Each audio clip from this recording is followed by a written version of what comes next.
first answer is that it takes a willingness to avoid defining the term, which may seem a little bit paradoxical. It seems to me that academics in particular are prone to revolving around definitions and becoming deeply philosophical to no particular pragmatic end. I don't think it's necessary to define what we mean by a community. That's very deductive. But the process that we face, it seems to me, in Southeast Asia, and for that matter in East Asia, and for that matter in the entire world, is an inductive process where people, how many of you in the room are with business in some professional capacity? Could you raise your hand? Very few. Amazingly few. No wonder we get the plea for culture. I'm surprised. My brief has been directed in the wrong, toward the wrong target. I'm amazed. I thought most of you would be involved in business. No, we have quite an expert audience here. That's revelatory, because the distinction that I was going to make, is a critical one between regionalization and regionalism. They're not the same thing. They're very different. They're totally different. I think a thought experiment is quite constructive here, although also very destructive. Namely, imagine that ASEAN had never existed, and that there were no such thing as an AFTA or an AEC in prospect. Then the question becomes, what would the state of the economic transactions in this part of the world be?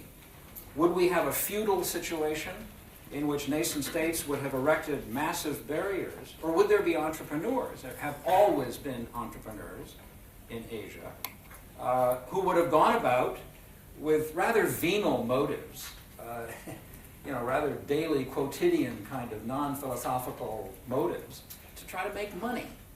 And what would the consequence of that have been? And to what extent, this is a question that is almost never asked, and Ong Kang-yong, I'm sure, has probably a devastating answer.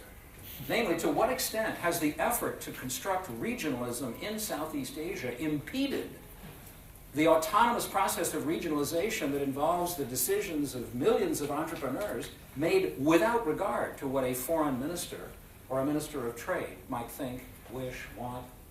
I think that's a sort of a humbling question that we have to keep in mind. So the second point I wanted to make with regard to what does it take to create a community is that, of course, it takes a willingness to realize that a community will never finally exist, except insofar as at one point in time you sort of stop the process and claim that you have something that is more or less a community.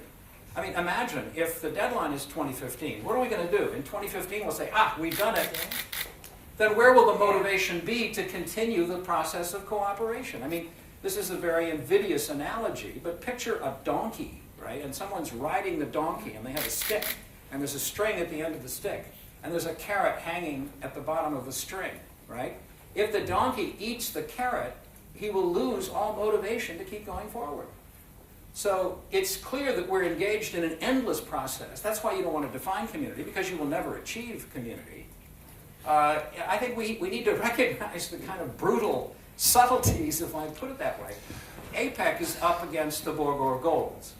Now take a look at what happened in Yokohama last year with the first of the Bogor goals. That is to say, the 2010 target whereby the developed member economies of APEC would have achieved, quote-unquote, free trade. Now, instead of announcing proudly that that goal had been achieved, I happened to look up this morning the statement, which is simply, we have made, I love this, significant progress toward achieving the goal, but much work remains to be done. That is exactly what you're going to hear in 2015 with regard to the ASEAN Economic Community. And it makes excellent sense. It makes political sense.